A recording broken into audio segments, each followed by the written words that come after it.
Yeah. Yeah. So all these there she is, she's back. All these archetypes came about because I've been doing this work for 15 years.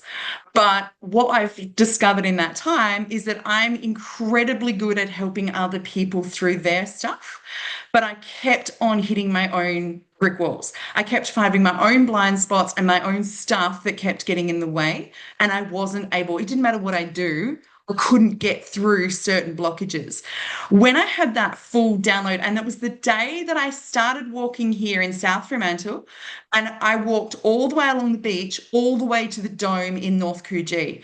I just had these archetypes dropping in one after the other, that were like me explaining clients that I knew, myself, the journey that I've been on for this bloody years.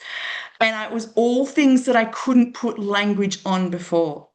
And what I learned through doing that whole channeling experience, we'll call it, was that these archetypes are all born out of the three core wounds that we are all inheriting. So this is coming from things like the Industrial Revolution. This is coming from the Victorian era. This is coming from the feminist polarity collapse. These are three core wounds affecting every human on the planet today.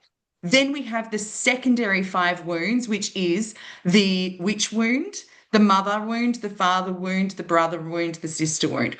All of these are global impacting wounds. Everyone has experienced them in some way, shape, or form because globally we were all impacted. For example, the witch wound was the symbolism of the death of spirituality for the church when the British invaded. I'm sorry, when they what's that word that they use that's not conquering and bad, but it's like they fixed us. Anyway, that is the Victorian Revolution, where they started separating where we could be proper or we could be savage. And all of the magic, all of the creativity, all of the femininity, all of that wellness, nature, and healing got pigeonholed in savage, and we were then killed for it. And you could only be proper. Right. So these wounds are affecting everybody because they were impacting everybody around the globe. There is no nation, maybe a lost tribe somewhere, that didn't experience it, but basically nobody in the modern world that is not impacted. There's a lot of research now in epigenetics. Epigenetics is the study of inherited trauma that is not just genetic. So it's not just that you're genetically wired to have the same cancer as your family. It is also a product of your environment. It was the ultimate nature versus nurture debate. And I'll go into a lot deeper in other trainings, but effectively they discovered that for 7 generations, we are being impacted in the womb of our parents. There was a study on rats. They exposed the first generation of rats to cherry blossoms and then gave them like a minor electric shock. So they equated in their brain that smell and the sight of a cherry blossom equal pain. Even though it's not a natural threat, it's not a natural predator, and it didn't actually cause them any damage. The cherry blossom itself didn't cause them any damage at all. They had made a complex equivalence in their brain that if they smell it or see it, it equals danger and they need to be afraid. They only did that with the first generation of rats. Then they tested every other generation.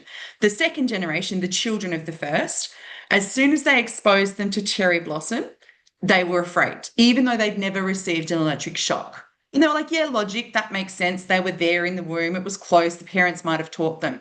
They kept testing every generation and they were still experiencing the same fear response 7 generations later, long after the great, great, Wow. great, great, great grandparent rat had been died, and none of them had ever experienced physical pain linked to cherry blossom ever again.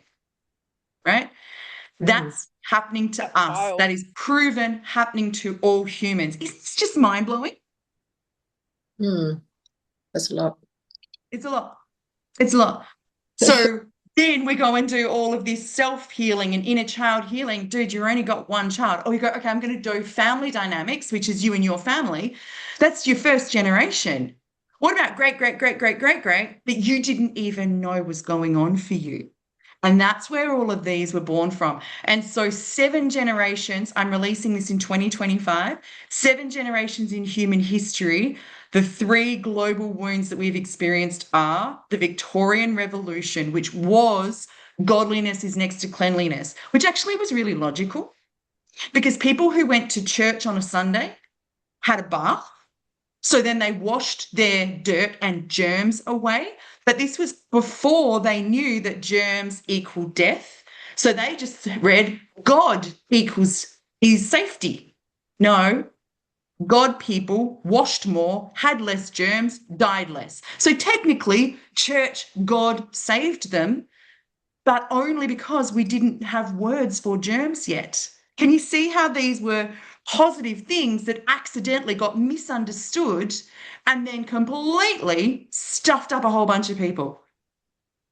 So then, because witches didn't go to church, didn't believe in God, must be Satan, because death, right? They probably just stunk, hadn't had a bath in a week, right?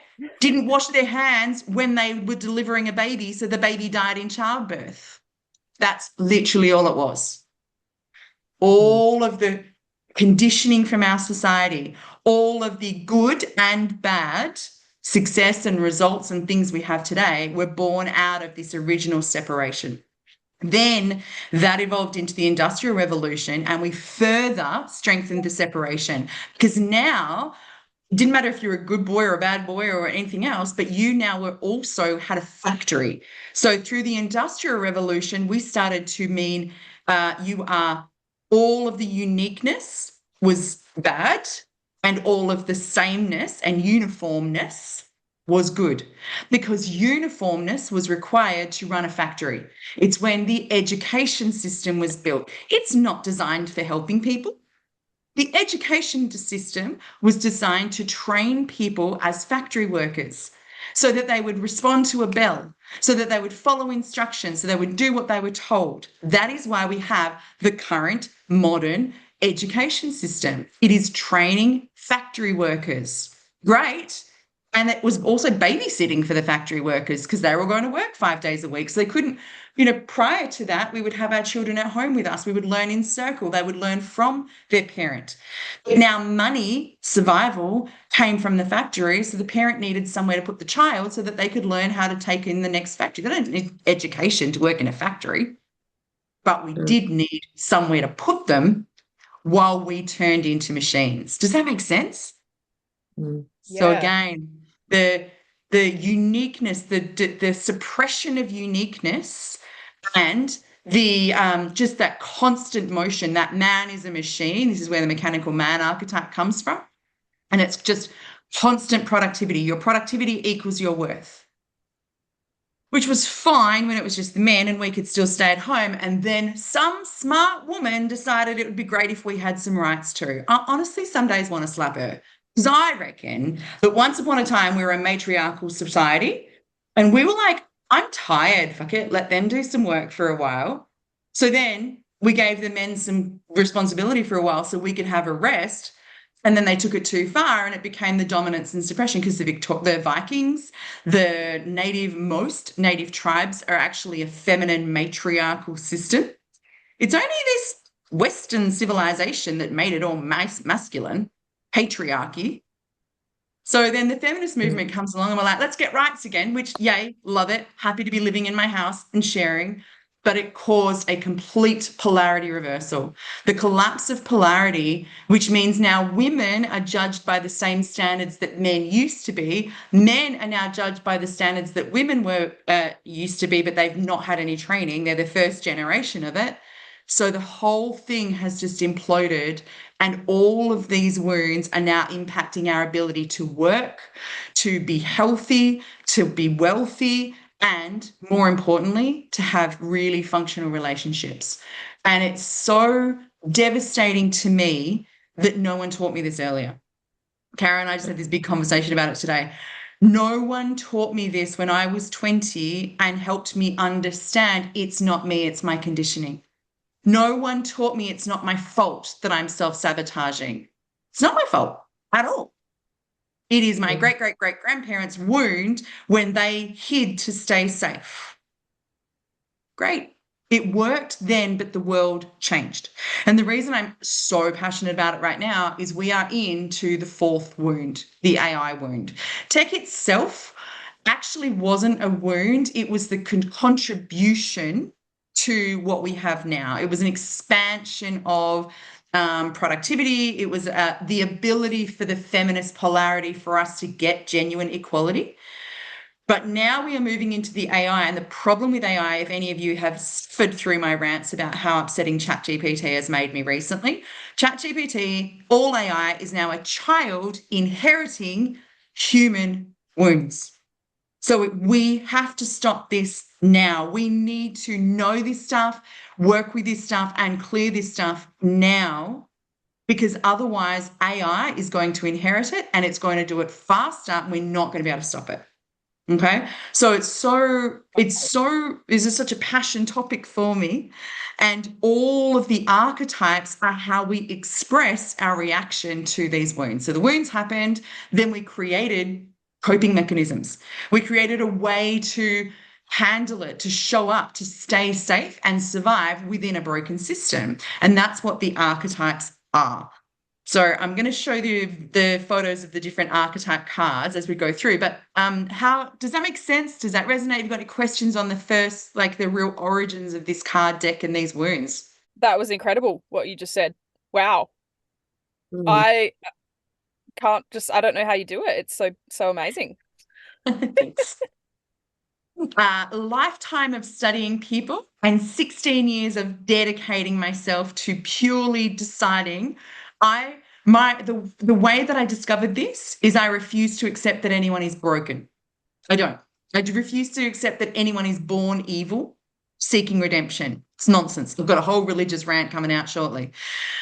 I do believe that everyone is pure. If you check out my blog about the golden Buddha, everyone has a golden Buddha inside them. We are all born, we all have this purity, whole and completeness that just got covered with a layer of crap or multiple layers of crap. So our job is not to fix our clients, it's not to fix ourselves. There's nothing wrong with you. But you are a perfect human being in a society that only rewards human doings. So it's just messing you up.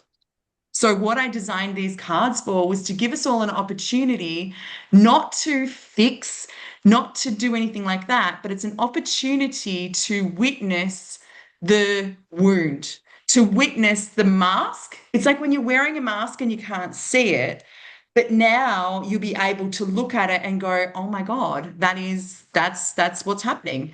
When I was designing these, I was like, there's so many of them I've never been able to get anybody to explain to me or help me through because they couldn't see it like I could.